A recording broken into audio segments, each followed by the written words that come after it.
Thanks everybody for coming out. We're excited to walk you through what I think should be a fairly brief but really important conversation, important webinar to go through for a couple of different reasons. But before we jump into things, we always give our folks a couple of extra minutes. Some of us are working on ADHD time. I know I am as an adult.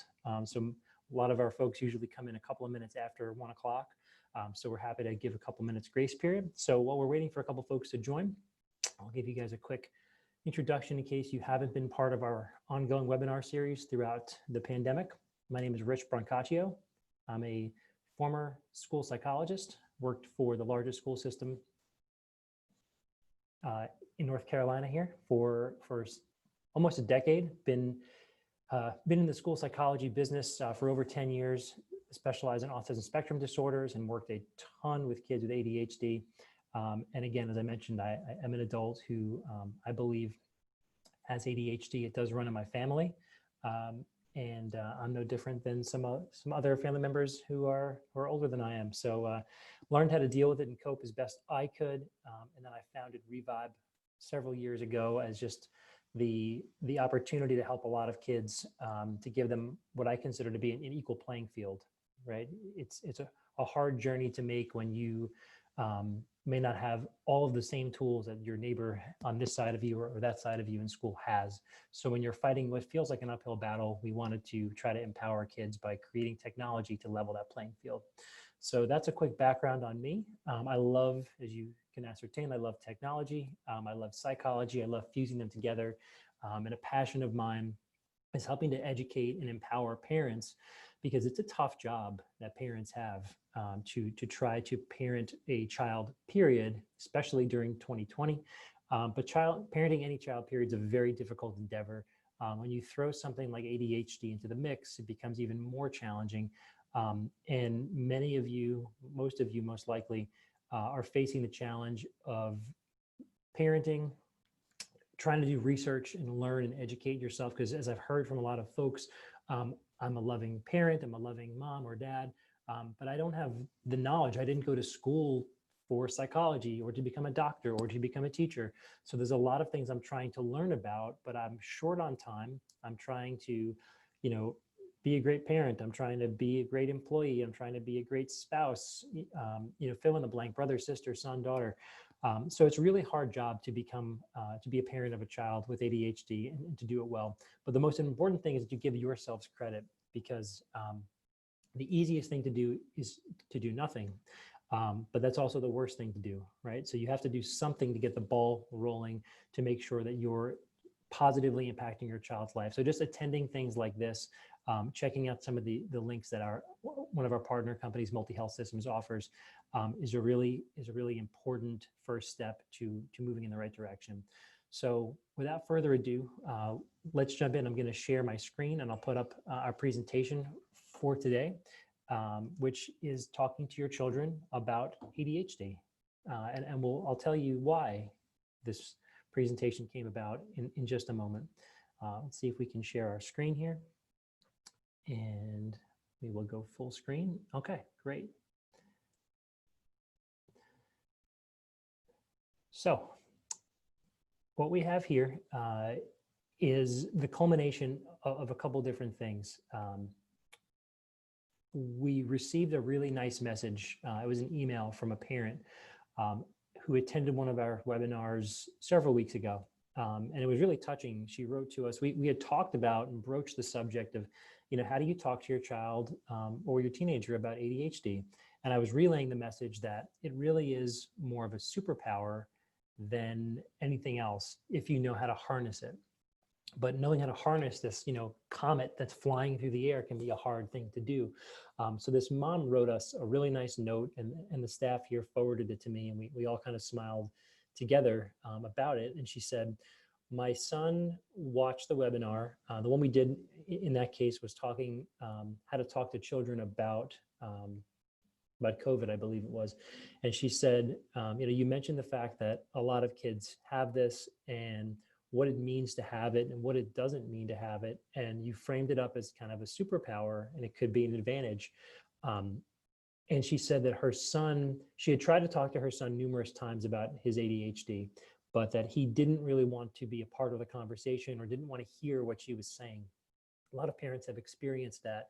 No matter who you are, even if you're a teacher, you don't know, right? Because you're the mom or you're the dad or you're the grandparent. You don't know. Only other people know things. So she said that her son, after the webinar, came to her and said, hey, I get it now, and I don't feel alone anymore. I feel like there's other people who are just like me, and that we're all in the same boat, and that I'm not worse than other people. I'm not the only one who's impacted by this. And she said for the first time, perhaps ever, since they had learned about their ADHD diagnosis, her son felt part of something, and he didn't feel isolated, and he didn't feel alone. He didn't feel, bad or different in terms of what his struggle was. So that really inspired us here at Revibe to want to do a conversation about how to talk to your children about ADHD, because it's a really important conversation. And a lot of times people as adults, we tend to shy away from things that are uncomfortable. We sweep them under the rug. We wait for them to kind of go away. But this is something that if it's done correctly, can really improve the relationship that you have with your child. It can be a really difficult, and we'll open it up for questions later because I'm always curious what our viewers experience on your side of the computer screen. But for a lot of parents, it's more complicated raising a child with ADHD than just their academic struggles. That's a huge piece of it. But there's a lot of other stuff that people who aren't in your boat don't understand. There's a lot of relational challenges that come with ADHD. A lot of, we talked about a couple weeks ago, a lot of comorbid challenges that go along with ADHD. For example, handwriting can something that typically follows ADHD. It kind of follows in tow. Sometimes motor skills can be more challenging for kids with ADHD. Obviously, impulsivity, behavioral things, behavioral outbursts, things like that can be more challenging with kids with ADHD. So you as a parent or guardian, if you're a grandparent, are in for a really tough road sometimes when it comes to the relationship that you have with your child. You're pushing them to be their best and to support them and to give them the tools and the knowledge that they need to be successful.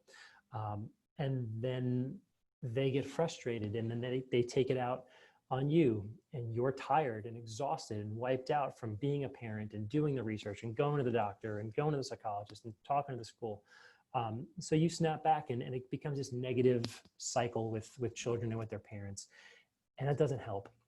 So what we're here to talk to you today about is what can you do to build better relationships, to build more of a tree of trust, if you will, for you guys to coexist in together.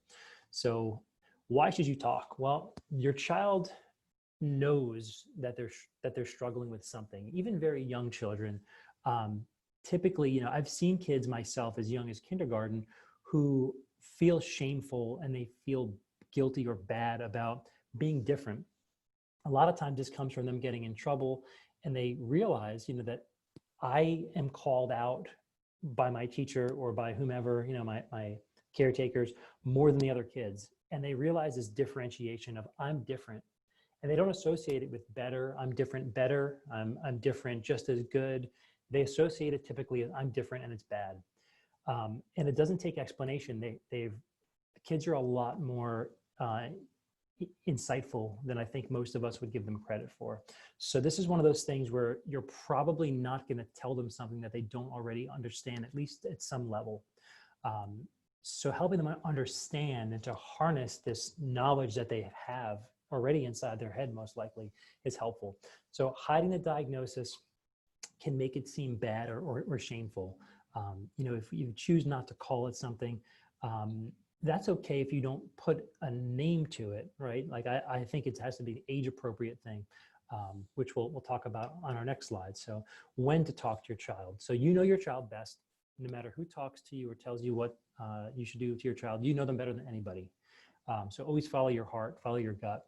But generally speaking, if they're old enough to undergo psychological testing or psychoeducational testing through the school system, they're probably old enough to have a conversation about their challenge. Now, that doesn't mean you should say to them, you have something, diagnosis called attention deficit hyperactivity disorder combined type.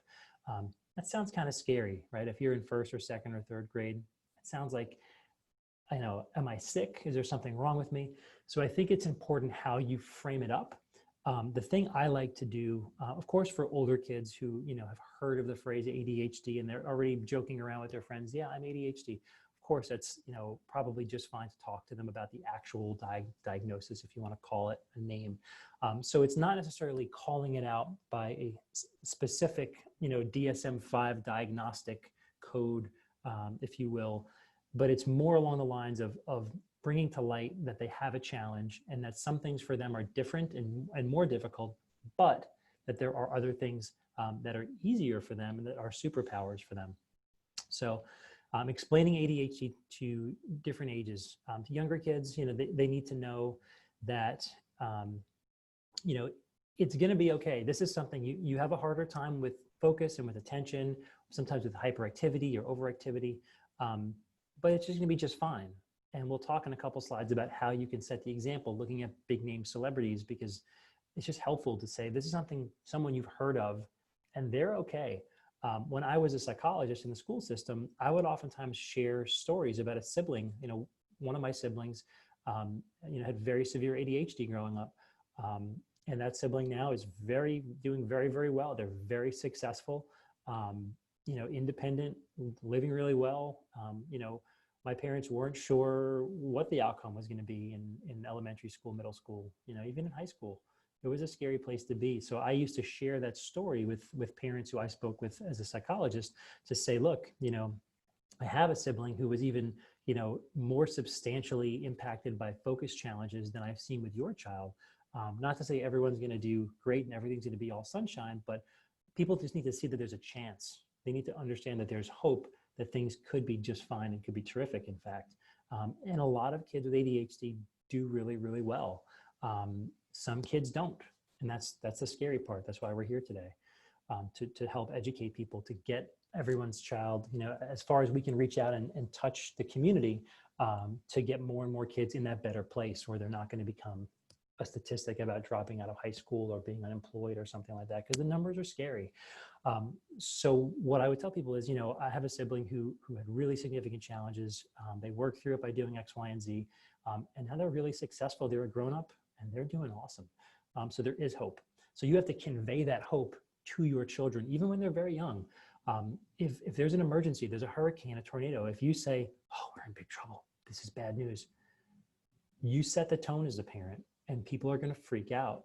So you need to set the tone the same way in an emergency. You would say, we're going to be okay, stay calm, here's what's going to happen. Sometimes when it comes to parenting, to some degree or another, when there's uncertainty about how okay things are going to be, sometimes you have to fake it till you make it, as they say, and you have to instill confidence in someone, because it's a self-fulfilling prophecy. If someone believes they're going to be highly likely to fail, they will never start that journey. You have to tell them, I believe in you. I know you can do this. The same thing goes for ADHD. For older kids and teens, they may be more interested in actually learning about some of the science of how their brain works. I know as an adult, one of my scientific advisory board members on our Revibe Scientific and Medical Advisory Board, is brilliant, a brilliant person. And this person has shared with me that they're also ADHD, which I believe that I am as well. And just even learning from this person, some of the things that they do that I go, oh my gosh, I do that too. I didn't ever realize, that was a potential function of ADHD. It's so interesting to hear that. So it's helpful for kids of all ages to learn that they're not alone, they're not bad, they're not different, and here's why. And the science gets really cool. So you can do some reading about things along those lines from a scientific aspect. In terms of, generally speaking, all ages, keep it positive. An analogy I used to use that I learned later from, again, one of our scientific advisory board members, a world-renowned psychologist and a scientist, Dr. Cecil Reynolds, actually came up with this analogy back in the 1980s. I didn't realize that until I was talking to him a few weeks ago on one of our calls. And he said, yeah, I wrote that up a long time ago. And I said, well, I've been saying it for like 15 years now, so I guess I owe you some perpetuity. But what's interesting about this analogy I came up with that I apparently borrowed from Dr. Reynolds was ADHD is a lot like having a race car brain. Your brain's going really, really fast. And sometimes when you take a race car and you put it from the racetrack where it belongs into the street, into a little town known as a classroom, it can be really hard to slow it down and to take in all the sights and to take in all the sounds and all the information, because that's not how we're programmed to go. We're programmed, to run like a wild stallion, fast and efficient and creative and all these wonderful things. And we're trying to work in a setting or an environment that's just not ideal for the way that our minds work. So it's not that it's something that you can't do or that's going to impede you from being successful. You just have to learn how to harness that super horsepower, that high-speed Ferrari of a brain that you have. Pumping the brakes can be a challenge. That's where we get into some of the impulsivity, the bad decision-making. Why did you reach out and push your sister off the chair? Well, she said this to me. Well, why didn't you think about your consequences? If you pushed her, she would get hurt, and then you would get in trouble, and she would cry. Well, I didn't think that far. I just reacted. It was too quick. So that's what we see. For older kids, let them know that what they have, it's not a flaw. The fact that it's a diagnosable condition lends itself to the connotation of, this is something that precludes you from doing something, that disables you from being able to be successful. And when it's properly harnessed, again, ADHD can really be a benefit. It's an important balance in the working world of people who are one way, who are maybe very concrete, who are very organized, who don't like to waver from the way things are supposed to go. They keep America running. They keep the trains running on time, and they're critical. However, innovation, the Elon Musks of the world, the James Dysons, the people who are reimagining things, those are people who color outside the lines. They dance in the rain. They go in through the outdoor. They're trying things differently, and those are people who I typically associate with more of an ADHD type brain. So let your kids know that there is a place for them. They're very much needed in society, in business, in technology, in medicine, everything like that. They just have to learn how to slow that race car down to play nice in the small town that they're driving through for 8 hours a day. So let them know it doesn't define you. Your ADHD doesn't put you inside of a box and say, this is who you are. You have to be this, or you have to be that. It's kind of like being left-handed. It's always going to be a part of you, but you find solutions that work well for you and for other people who may be like you. But you're unique, and you can shine in your own way. It doesn't mean that that's who you are. You are not your diagnosis, right? You are yourself. And back to what we talked about earlier, you're not alone. There's a lot of people. I'll call out one or two here. So there's Justin Timberlake. I think everybody knows JT. Has ADHD, extraordinarily successful songwriter, singer, musician. Michael Jordan, we're here in North Carolina, Michael Jordan's home state. We're big MJ fans. So Michael Jordan, greatest basketball player of all time. We won't argue basketball here today. MJ certainly one of the greatest ever. Has ADHD. Now, being the best at anything, at music, at sports, at business, it takes focus. You have to be very focused on what you're doing to become a Justin Timberlake or Michael Jordan. However, focus for them may be different. It may look different than what focus looks like for, a leading MIT researcher in the scientific field. Maybe they're focused on different things, but it's not to say that you can't focus with ADHD, because you can. You can actually do what's called hyperfocus, where you can focus almost to a flaw if you're not careful, almost to a fault. I can work on something for hours. I can stay up all night reading, researching, designing, doing whatever that I'm doing for Revibe, because it really interests me. I love what I do. And kids with ADHD have the same thing. I used to hear a lot of folks, one parent would say he or she can't focus. The other parent would say, yes, they can. It's all in their mind. If they wanted to focus, they could. I can prove it because they play fill in the blank. They play Minecraft for 6 hours straight, or they read Sports Illustrated for Kids for 12 hours a day. I know they can focus. It's true, they can focus extremely well, better and longer than most people, I believe, without ADHD. But it's about, again, focusing and harnessing that power so it's not just on something that's fun or interesting. That's where you can start to work with your teachers and say, can we bring in some, if it's your child loves sports, let's bring in some sports into the mathematics that we're doing. Let's make the word problems related to math, or to sports rather, to baseball stats or basketball stats, or angles of, you know, a football flying or tennis racket, tennis ball, whatever it may be. So you can mold and work things in to work for your child. But again, let them know that they're not alone in this. There are people who are extraordinarily successful. This is just a couple of folks here who have overcome any challenges that they faced to come out on top and be the best, not just pretty good or be a successful adult, which is amazingly awesome. But there are folks in their respective industry who are the best in the world, or sometimes the best in history, and they have ADHD. So we have a really cool webinar. I mentioned it earlier that you guys can check out. If you wanted to show this to your child, it's on our page, and it's called Ask Anything About ADHD. We gave real kids the chance to send us questions in advance, and we talked through some of their questions. It was a lot of fun, very informative for us and for the kids, I believe. So if you want to show your child that, you guys have the option to go to our website and check it out. It was a good time, and that's where the question or the email message came about for this particular presentation. So what not to say? Here's some things to avoid, generally speaking. Would not make somebody feel like, again, they are defined by their diagnosis. Would not say you are ADHD. There's two reasons for that.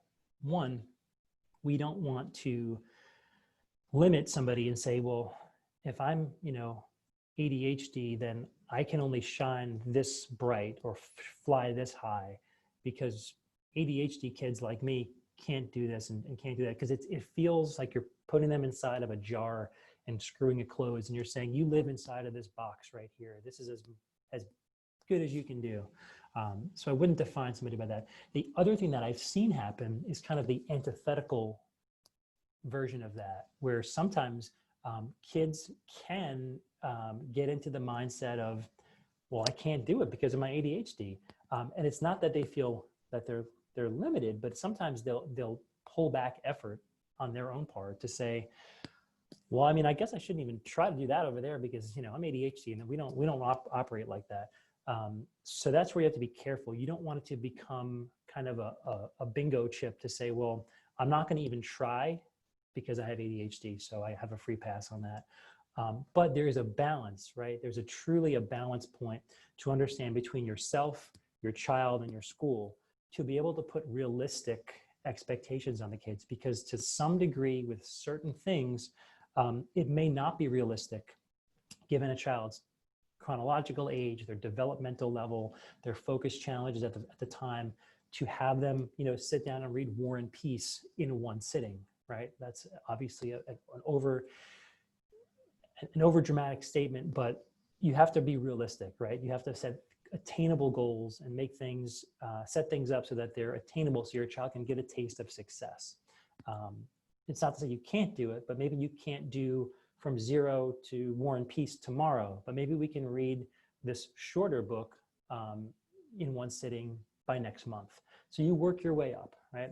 I would not say, you know, you have a disorder. It's a very, you know, cringeworthy kind of word to use with a child, particularly kids who are, you know, 4th, 5th grade, who know what the word disorder means. Again, there's nothing wrong with having, you know, any kind of a disorder, but when you tell children and you define them by their disorder, that's where there's, I think, an unhealthy use of the phrase. I would not tell them, you know, you need medication to succeed, or you need this to succeed. I really recommend that you define, and everyone's unique, so this is up to each parent here, but I think it's really helpful to talk to kids and to frame up success not as a binary metric that's defined by a grade. You know, you passed your test with a 65, good job. Or, you know, you've gotten a D, so you didn't fail, you know, great, bravo. I think it's important to define success for these kids by their effort that they're putting in. Because what happens is, I've seen it time and time again, it's magical when it happens. And it happens a lot more than you would ever think. Because if you're a parent and you're in this webinar, you may be wondering, how feasible is it to get my child to be successful? I just want them to feel good and to succeed and to be whatever they want to be as an adult, to be good at it and to be, happy. So sometimes it's out of kids' control as far as what they're actually able to do from a meet a checkbox perspective. Are they at this percentile rank on their IQ test? Are they at this percentile rank in their standard score on their reading measure or on their end of grade test? That's not directly within their control. Even their focus, of course, is not directly within their control. It's indirectly within their control because there's things they can do to bolster it. But the only thing I believe is directly within a child's control, generally speaking, is the effort that they're putting into it. Now, they might try their best and still not focus very well today. And that's okay, because it's the fact that they're trying their best.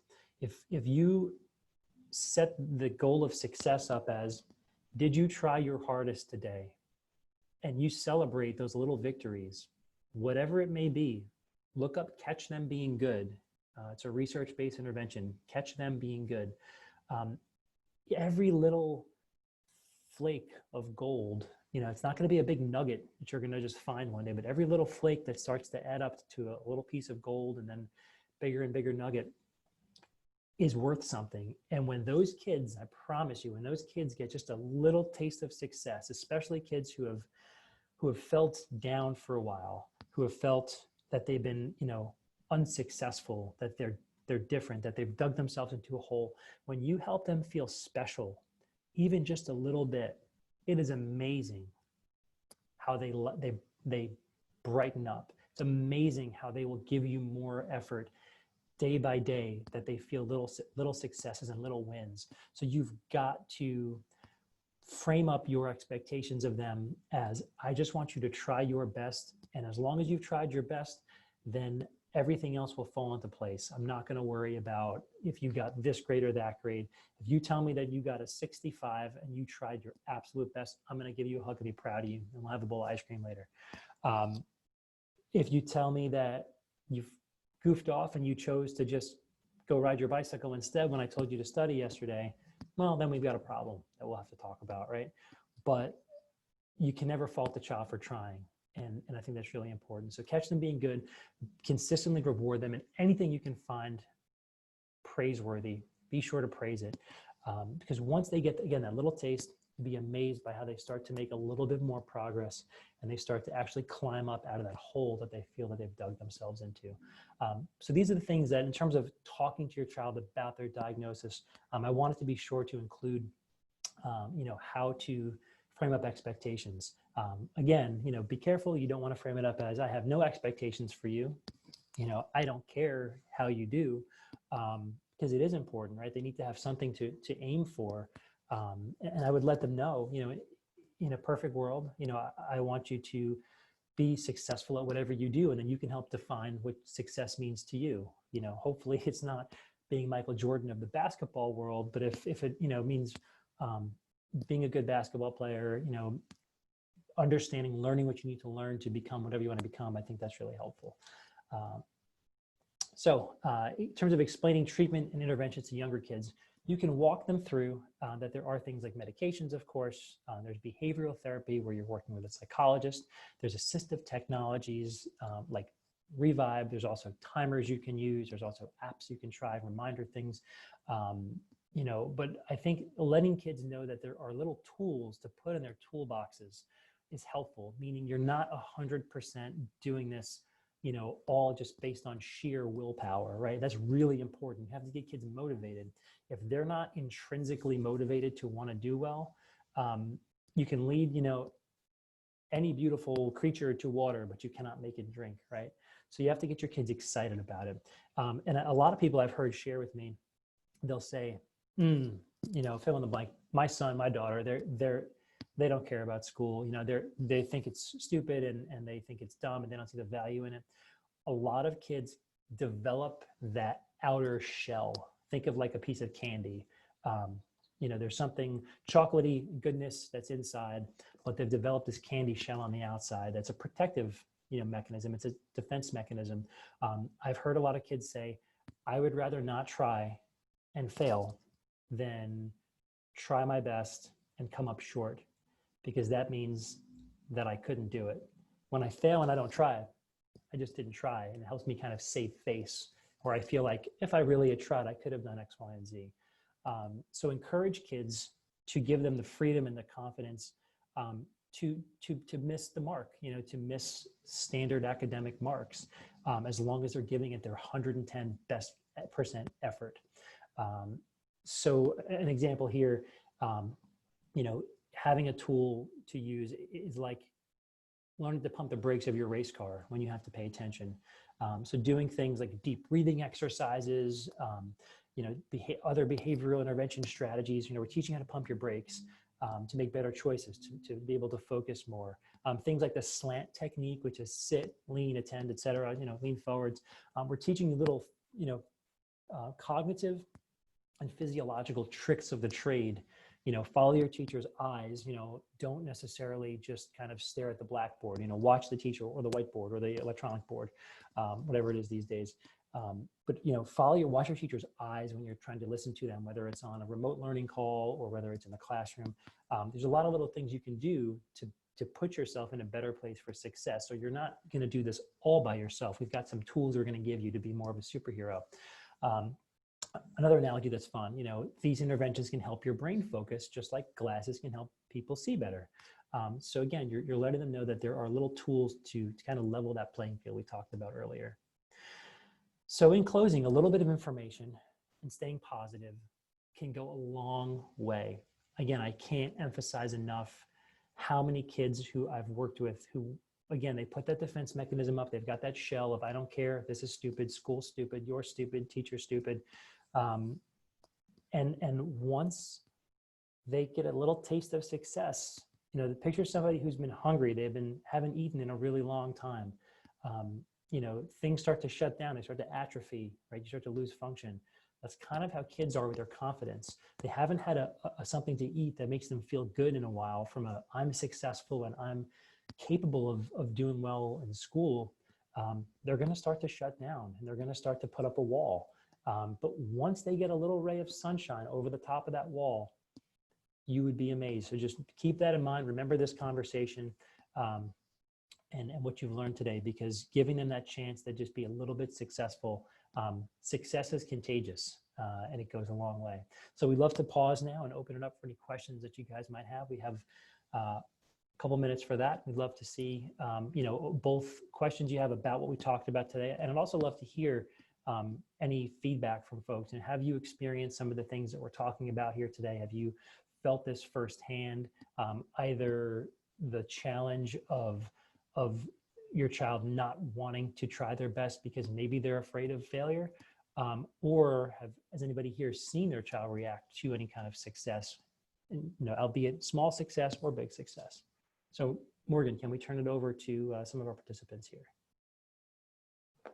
Absolutely. Yeah, we're just, I'm checking the chat. We don't have any new chats just yet, but I'll give people, a minute or so to type in. Sure. And I always feel bad. I sound like a broken record, but if I hadn't seen it with my own eyes, kids who I feel like, whether it was, a teacher or a parent or a sibling, whoever wrote this child off or children off as, they're not going to change. They are who they are. They don't care about school.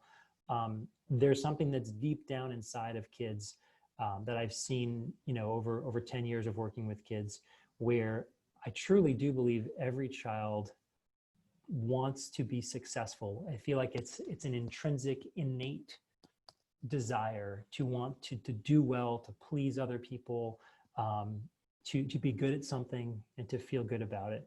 But again, a lot of kids aren't discovered that they are, they don't care for quite some time. So by the time they get diagnosed, if you will, and maybe second, third, fourth, fifth grade, and they've had a lot of time to endure a lot of failure and a lot of tough times in school. So that's where that comes from in a lot of cases.